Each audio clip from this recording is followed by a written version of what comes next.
Hello, everyone. Welcome back to Anyway So. My name is Dylan Palladino. This is my podcast. You already know that you're listening in. And if you don't, welcome.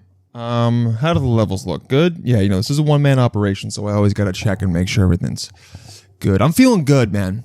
I'm feeling good. I'm a little pissed that I have to get a new arm for my podcast setup because this one sucks. And the other one, I tried to put WD-40 on it to make it less squeaky, and then now it just goes limp. Now it's fully impotent. It needs some Blue Chew. But I'm not sponsored by them, so I'm not going to talk about it a lot. But I have used it, and it does do the job. But also, there can be some problems.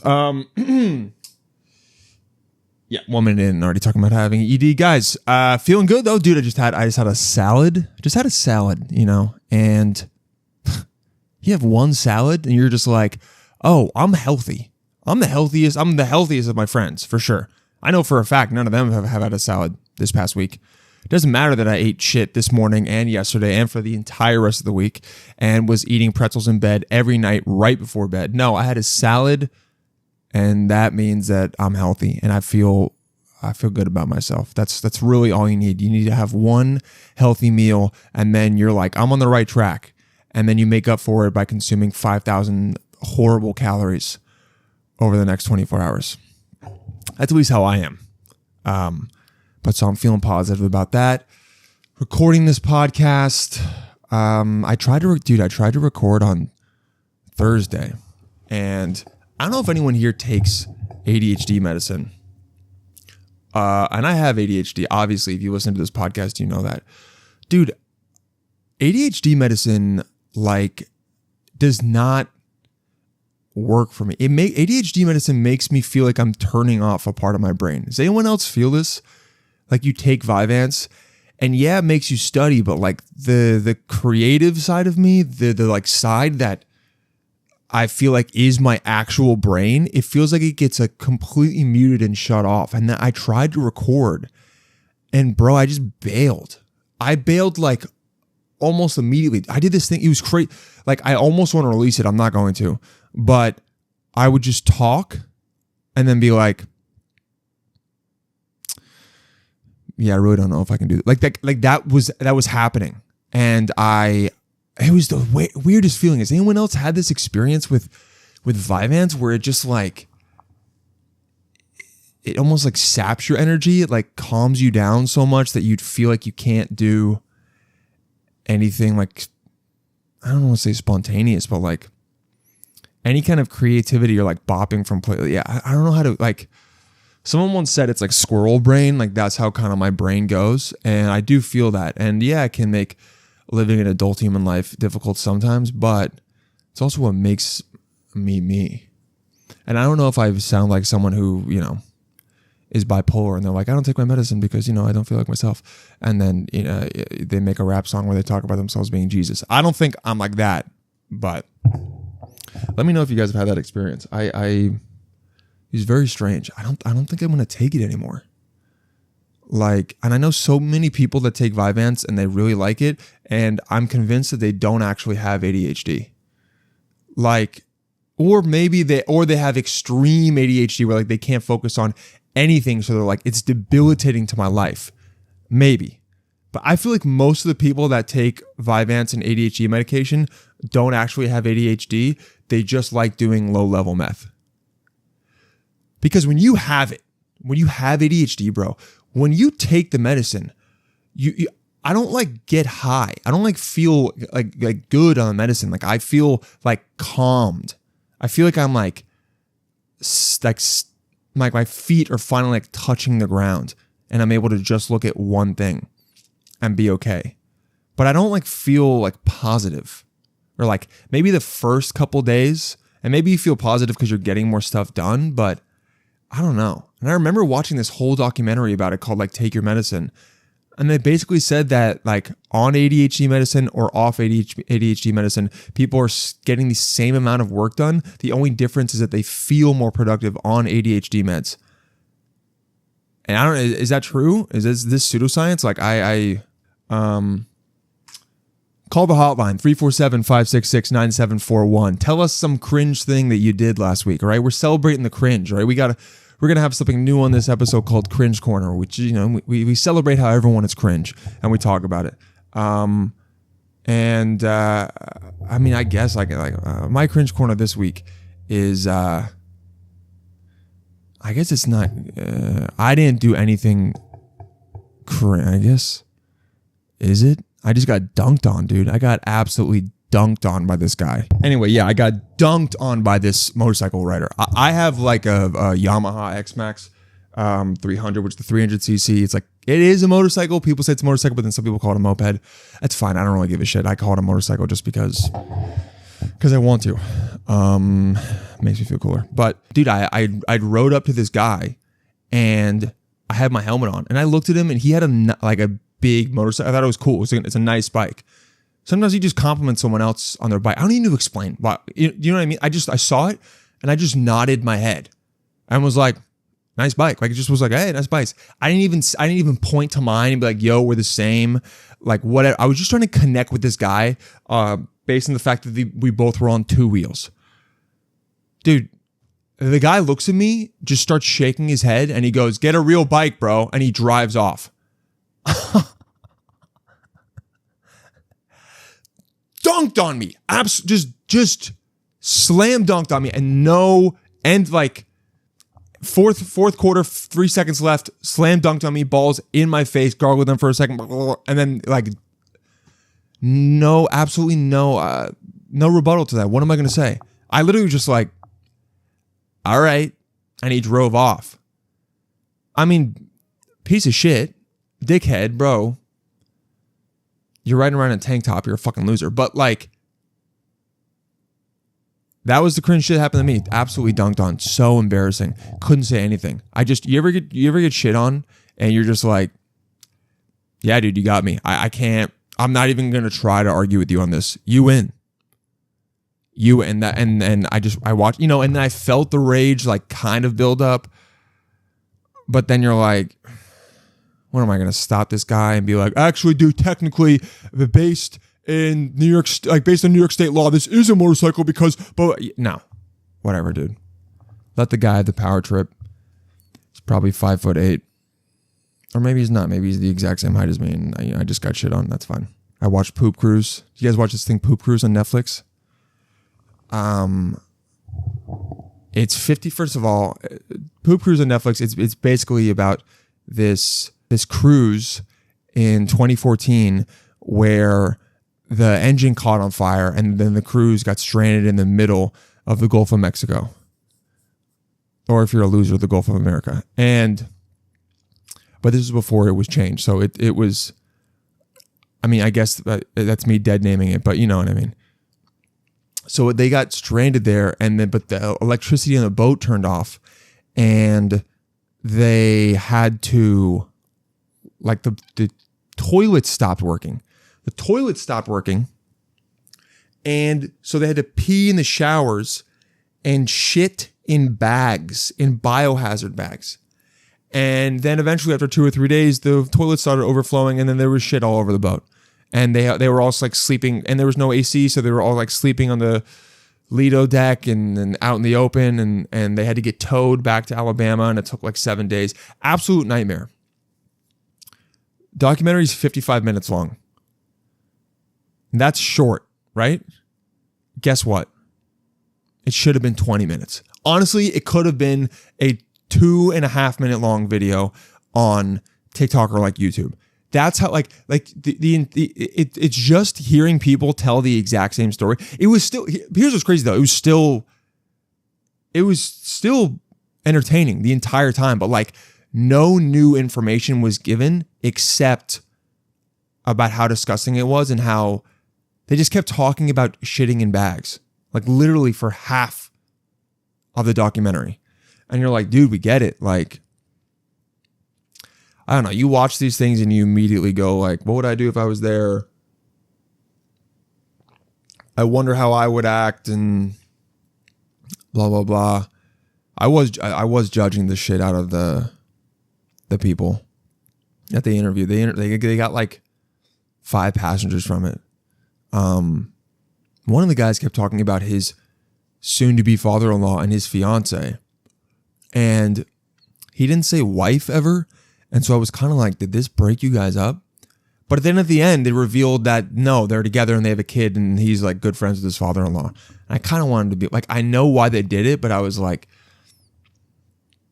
you did that just so we would stick around till the end. But dude, sometimes I see these people talk about stuff and I'm like, what did you expect?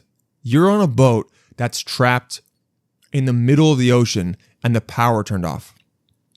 And they're like, yeah, they got over the intercom because I guess the emergency, they had emergency energy, emergency electricity, and they get on the intercom and they're like, okay, so you have to pee in the showers and the toilets aren't working and you can't flush, so we're gonna pass out red bags and you guys are gonna have to go number 2 in the bag. And it was a British lady saying it, so obviously that made it a lot easier, and they were like happy to hear that.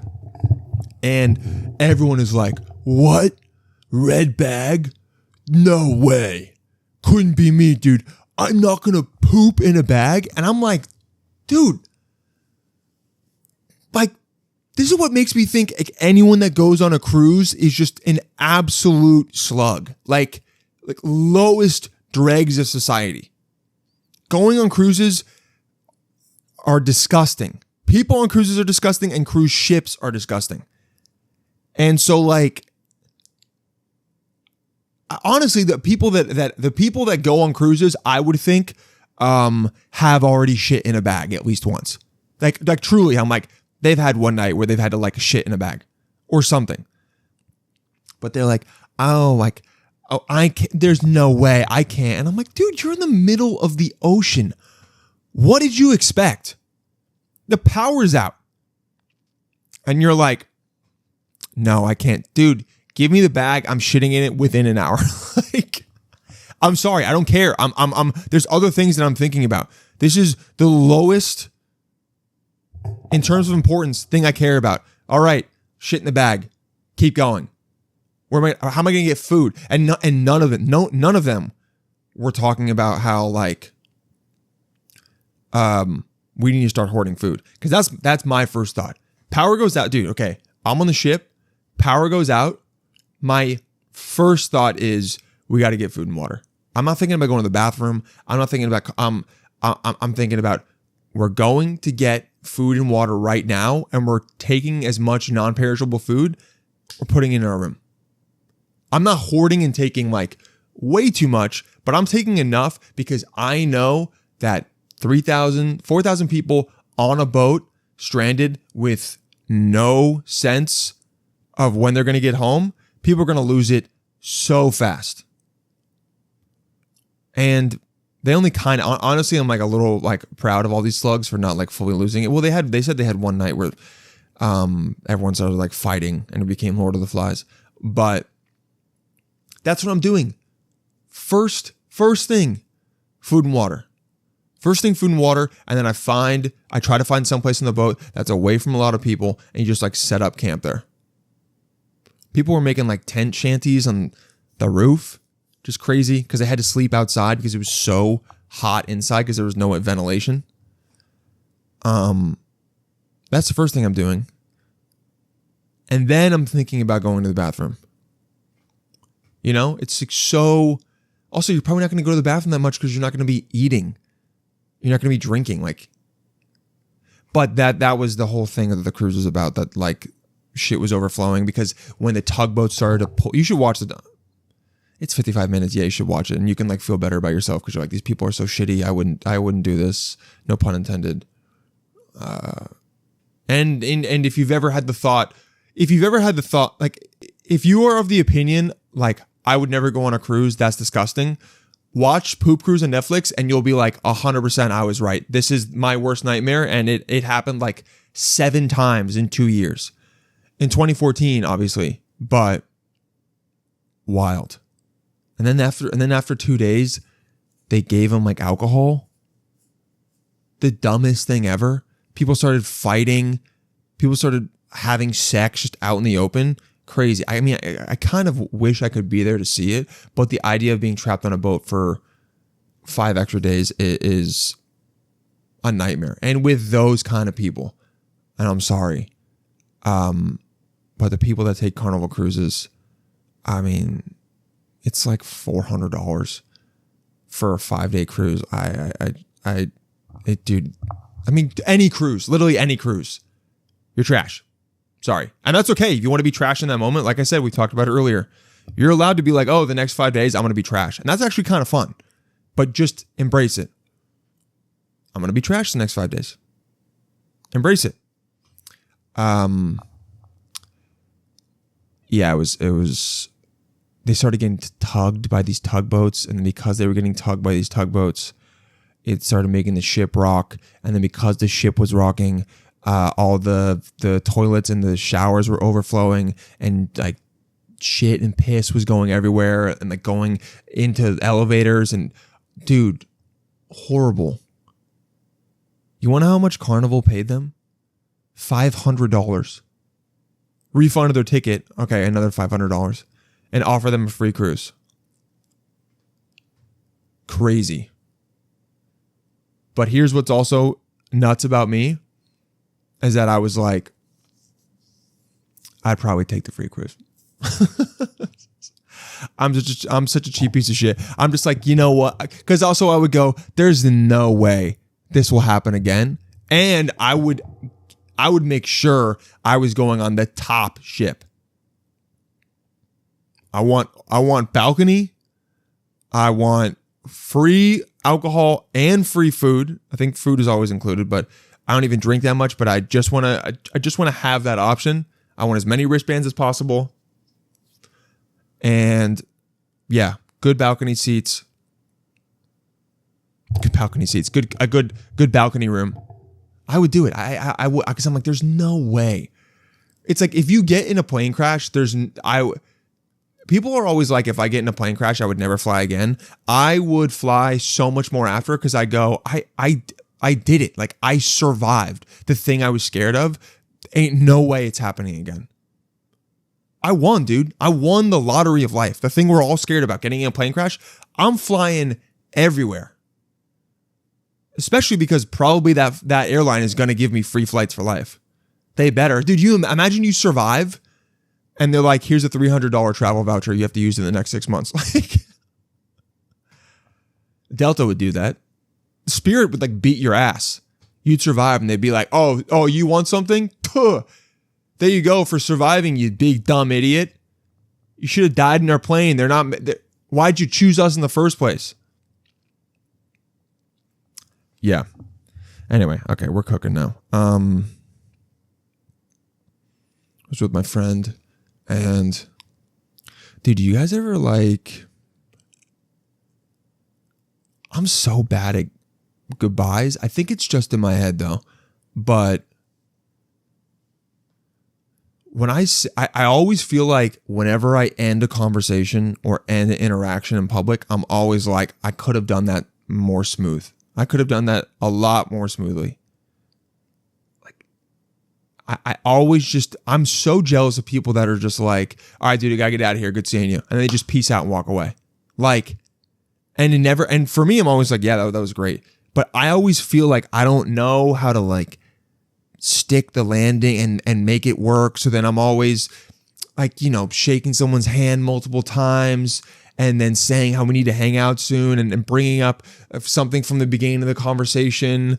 And like, all right, man, like, yeah, good to see you. And then you go to shake their hand one more time and it goes awkwardly. And you're just like, why, dude, why am I like this? Why can I not just say, peace out, dude? I hope to see you again. Got like, inshallah, we see each other again. I mean, it's really, it is the best way. Arabs got that right for sure. Like, inshallah, we see each other again. Yeah, dude. God wills it, I'll see you again. Peace. The best way. Just, I'm out. On the phone, man, I'm so, because you hear the conversation starting to end. You hear the conversation like coming to its natural conclusion, and then I start to be like, okay, how am I gonna get out of this? Like, what am I gonna say? I feel like they want to leave. I want to leave too, but I don't want to cut them off mid idea or suggestion or them bringing up one other thing. And then just like, all right, dude, like, I think I'm going to go. Yeah, no, about 100%, well, blah, blah, blah. And then you hang up and you're like, dude, why did that feel so bad? For the phone, to end phone conversations, I really think I'm just going to be like, hey, dude, my mom's calling. Got to go. Because no one gets mad about that. Yo, dude. Oh, sorry, dude. My mom's on the other line. I'll call you soon. Love you. Bye. Peace. No one's mad. Just going to lie. I'm going to lie for the rest of my life. Even when I'm 90. And they're like, didn't your mom pass somebody? Hey, nah, she's calling. Her AI's calling, dude. I got to go. See ya. No one would get mad at that. Even the president. You're talking to the president. You're like, yep, well, I mean, here's how I think we can increase GDP. Oh, hey, I'm sorry, Mr. President. My mom's calling. I got to call you. I got to call you back. Oh, yep, sure. Take it. We'll talk soon. This is a hypothetical president. That's not the one that we have right now. Because his ass would get mad. Do you guys have that? Do you feel, am I overthinking it? I mean, I definitely am, but that's just what I do. What did I do? I think I wrote that down. No, I was talking about that on the last episode. Yeah, when someone's like, you're such an overthinker, and it's like, yo, why would you say that? No, that's all I'm going to think about. Why? This is violence against me. And I don't like it when people say that, but that's violent rhetoric. Violent rhetoric. Went to the gym this week. That was good. Deadlifted more than I ever have. Was happy about that, but I mainly did it because the guy that I went to work in with was deadlifting a lot more. And so then I felt pressured to be like, you know what? Damn, I gotta also do this. And so then I did. And it definitely shouldn't have gone that ham, but what are you gonna do? I'm a guy, still got an ego. I'm not able to let it go. And I see a guy deadlifting more and I'm just like, fuck it, I can do it too. I can almost break my back just to impress you, even though like you don't care at all. And also you were doing it so many more times than me. But also, I should have had the deadlift place on my own, because,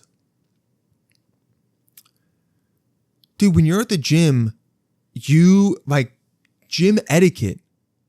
People gotta again think about what it's like for you at the gym when people do shitty things to you that you're like, oh, that's kind of annoying, and people aren't thinking about this.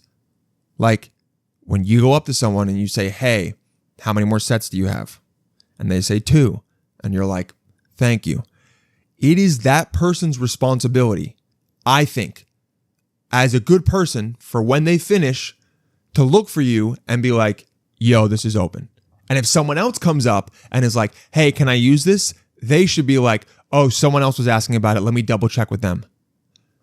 I don't think that takes a lot. And I don't think that is a huge ask to just kind of be courteous. I know people will be like, oh, dude, I'm in my zone. That's not my responsibility. Yeah, dude, whatever. But I'm just talking about, you've been in that situation where you've been like, oh, for sure, like, I'll be back. And then you walk away, you go get some water, and then someone else is in there. And then you have to do the awkward thing where you're like, oh, sorry, dude, like I had actually asked to use it. And then they might be a dick and be like, well, you weren't here. Like I started using it. And you're just like, come on, dude. What? Are we not, have we not all been in this situation? It'd be like if you were waiting in line, like, I don't know, at Trader Joe's, and then you're like, oh, you ask the person behind you, like, hey, I'm going to leave my basket right here. I have to go grab something. Like, do you mind? And they're like, yeah, for sure. And then you come back and they're all the way at the front and your basket is still in the back. And you're like, dude, what the fuck? And they're like, oh, I thought you just meant watch your basket. I didn't think you wanted me to move it. Like that's not my responsibility. It's like, yo, I'm saying like so much. I don't give a fuck. Yo, come on, dude. Seriously? You're going to be like that? Okay. Oh, so I guess we're all assholes. Okay. So I guess we can't put ourselves in someone else's shoes and think so much of life, I think, so many conflicts could be resolved just by thinking, have I been in this person's situation before? How would I like to be in that situation? So many conflicts, cutting someone off, waiting in line. Like, I can't even, there's so many like menial, unimportant things that we have happen that if we just took a step back and went, wait, I think I've had that happen to me before and I really didn't enjoy it. So maybe I should act a little different. If people thought like that, oh my God. Utopia. That would be the utopia. That would be the utopia I made. That would be my dictatorship. Hey, stop being an asshole. Think about the last time that you were in that person's position and maybe go, oh, you know what? They're not being selfish. I actually remember what it's like for insert whatever situation it is. Yeah, I'll let them go. Yeah. People at the airport when someone is late for their flight and they have to cut in front and then one person's like, no, man, like we all got flights here. Sorry you got here late. Fuck off, bro. Come on. Maybe they're late. Maybe it's the first time. Maybe they're trying to make a wedding. Maybe their daughter is going into labor or some shit. It's not all about you, bro. Is it really going to affect you? No. And I'm going off on a tangent and I'm like mad about the stupidest thing at the gym. But you guys know what I mean. It's not all about you. For real. If you take a step back for 1 second and go, hey, let me make this not about me. Is this person really going to affect my life for longer than 5 minutes? Then I think you're fine. And if anything, just keep it in and talk shit about them and complain to your friends, because that's what your friends are for. Really good friends are supposed to just be there and listen to you talk shit about the dumbest stuff in life and agree and be like, yeah, that sucks. And just keep it pushing. That's what it is. You don't have to always get, unless your friend, unless the friend is like saying something egregious and then maybe you push back if you're the friend that's hearing it.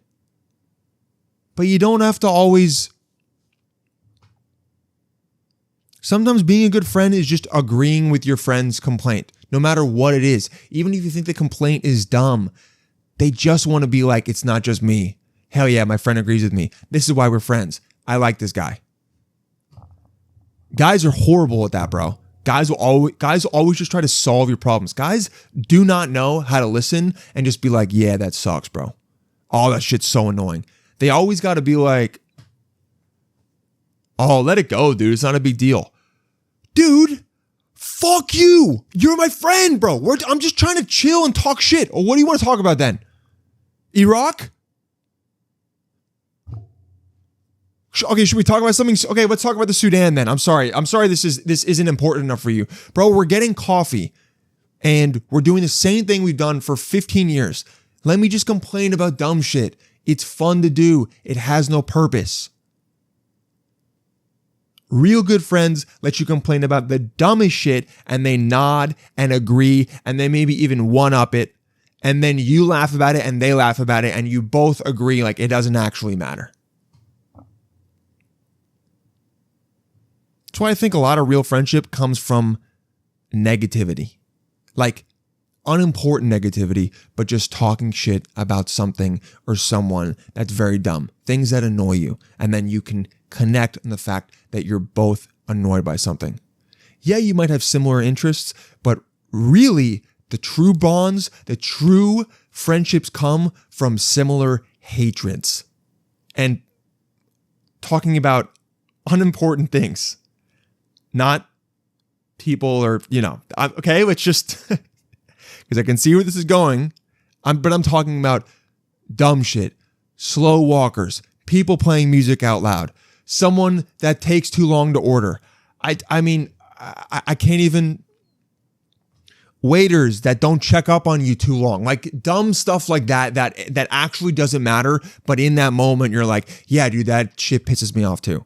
It's just shared experience and shared pet peeves and annoyances. It's the flavor. It's the little, it's the little sprinkles, It's the little spices of life. And that sounds so whack, but you know what I mean. I really thought I was going I had to warm up a bit in this podcast, but it got good. Thank God.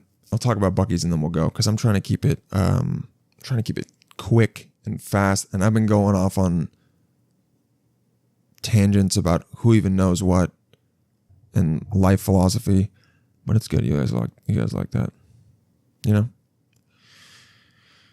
And then also just like, hey Dylan, what's up with you? Oh, nothing. I cried at a proposal video the other day on TikTok. Hey Dylan, how you doing? Oh, not too bad. I cried at a proposal video on TikTok the other day at 11 a.m. in the morning. I'm good. No, I'm good. Never had it happen before.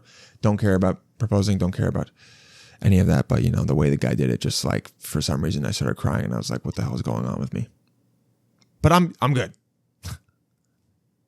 Just had a Tuesday morning when I'm sometimes it hits you the right music in the right way, and the way the guy did it, and you just go, oh, cool. I'm a 32-year-old man and I'm crying at a video of a proposal that I wouldn't even want to do.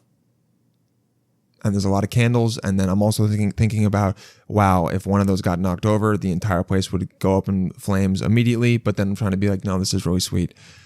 That's where I'm at. I'm in my 30s now, dude. I cry at proposal videos, and I cry at kids getting surprised by their father coming home from war, even though that doesn't really even happen anymore. But if I see that video, I'm crying, bro. Everyone's got their button. It's that, and then it's the scene in Armageddon when what is it? What is his name? He has dementia now. It's kind of sad. Dude, some people listening are screaming at their phones right now. Bruce Willis. I cry at the scene in Armageddon when Bruce Willis says goodbye to Liv Tyler as the asteroid is about to explode, and those are the three things I cry at. I know that scene is etched in my brain. It's one of the first things I ever cried at. I don't know why, but just that sacrifice, it got me, dude. Bruce Willis. Man, that movie's good. I think. It might also be horrible, but I think it's good. I should go watch it. Yep, just crying on TikTok for no reason. You're just like, and then the guy part of you is like, don't cry. Crying is for bitches. But then you're like, no, I actually should cry. And then you go back and forth about it, and then the moment's gone. It's like I'll start crying, and then I'll become aware of the fact that I'm crying, and then I can't even enjoy the emotions anymore because I'm like, oh shit, I'm crying. Does that happen to anyone else? Is that just me? Can people just be like in the emotion, just fully overtaken by it? Sounds nice. I think that's what musicals are. You're just so overcome with emotion that you have to sing. Sounds pretty cool. You get the perfect apple at Whole Foods, and you're just like that. And it should be some stupid shit like that. Obviously, you see the love of your life and you start singing about that, but I want mine to be about dumb as shit. You walk into the movie right when the previews end and the movie starts, and you nailed it perfectly, and then you just have to go into operatic singing. I did it, I did it, I did it. I'm going to watch 28 years later and see those big swinging cocks from the alpha zombies. You go to the doctor and he sees you as like, you go to the doctor, you get your STD test, and it's fully clean.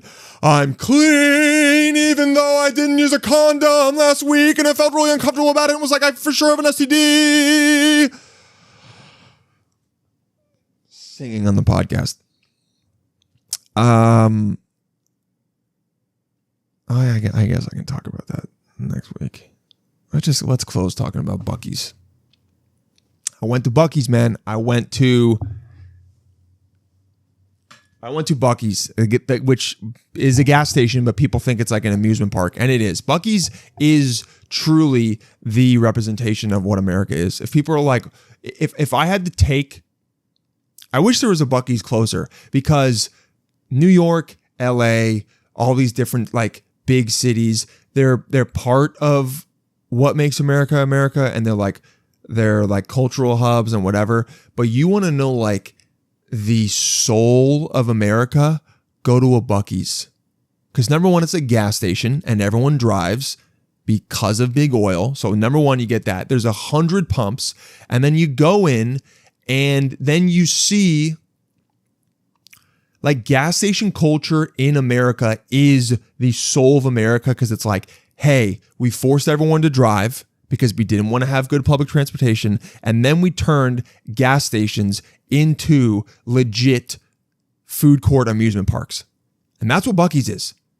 Dude, I went into Buc-ee's and I was like, Buc-ee's was the most beautiful, disgusting, exciting, disturbing, anxiety-inducing place I've ever been in my life. Like, it's late stage capitalism, America at its logical conclusion, all of it, bro. It's a place they have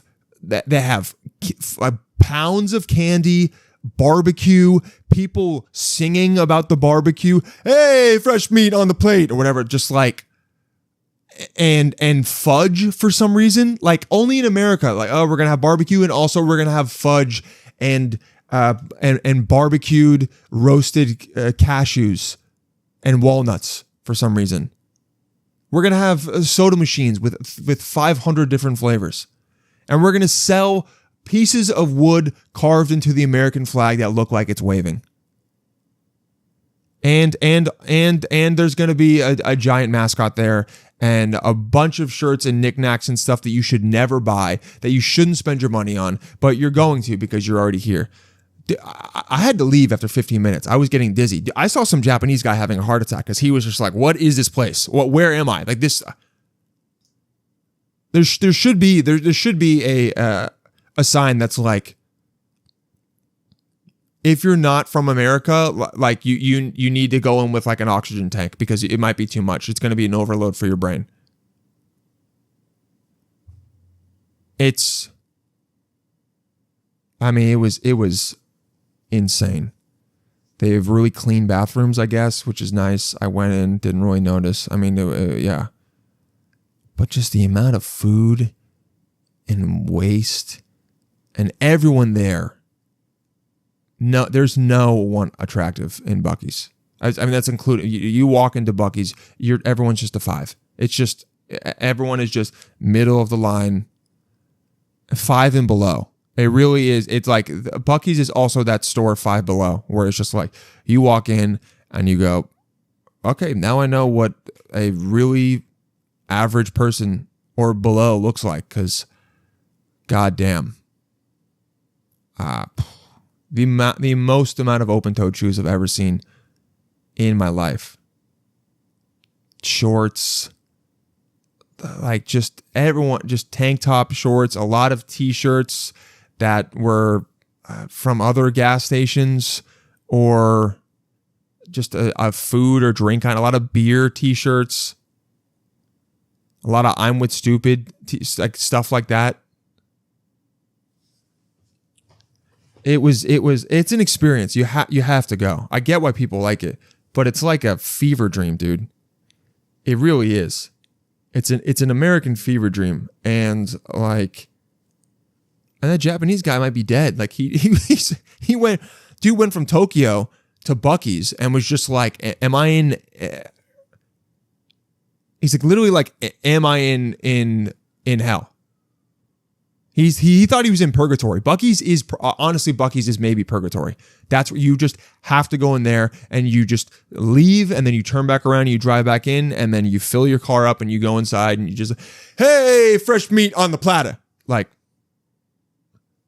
sandwiches are, I mean, and people talk it up, and then you go and you get the sandwich and you're like, yeah, $8 barbecue sandwich, fine. I wish there was any kind of vegetable on it, but it wasn't. I mean, it was good. Like I definitely, and that's the worst part is that the little fatty inside you is like, I'll definitely go again.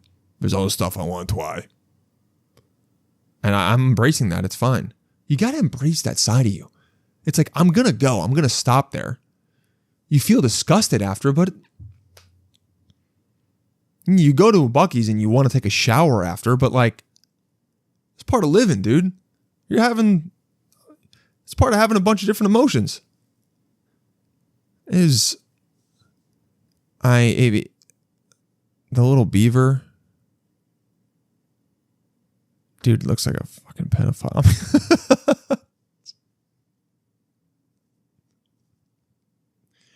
I mean, Buc-ee the beaver definitely looks like he said some weird shit to kids before.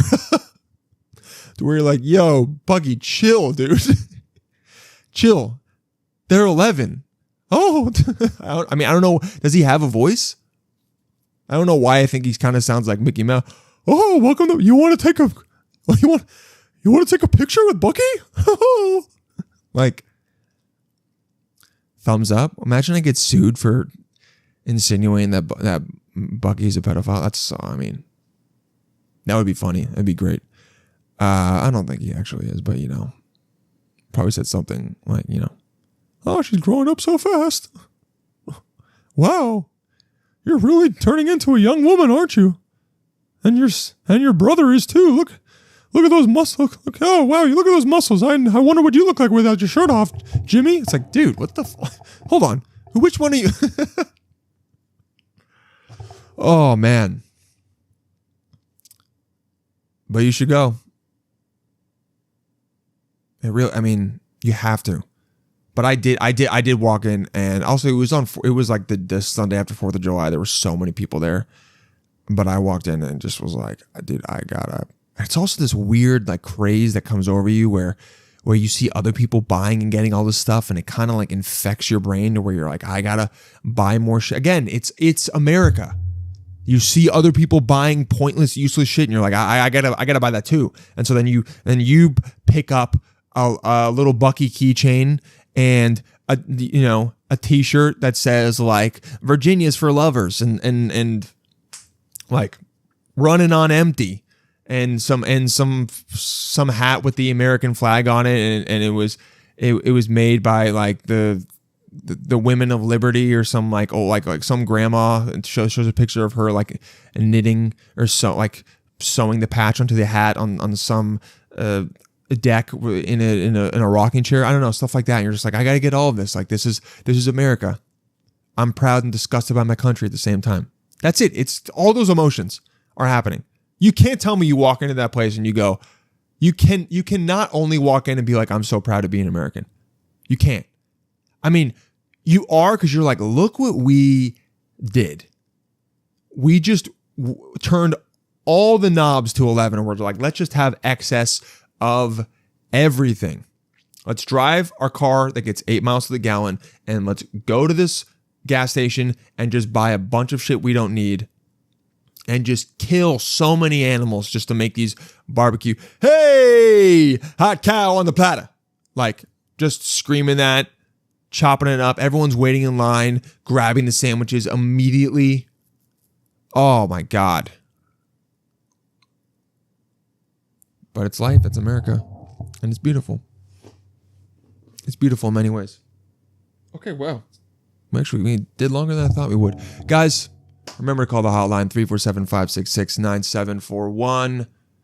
Leave a story, ask for some advice, tell us some cringe shit that happened over the past couple weeks. Share. Let's build this community. Thank you guys for commenting. Thank you guys for sharing. Thank you for listening. I appreciate you all. I love you all. I hope you have a good week. Remember, I should have said it in the beginning. Fuck. This is the antidote. This is the antidote to that Sunday anxiety, dude. All right? Put it on. You chill. And you just go off for an hour on wherever the hell my brain goes. And that's what it is. We'll talk to you next week. Bye.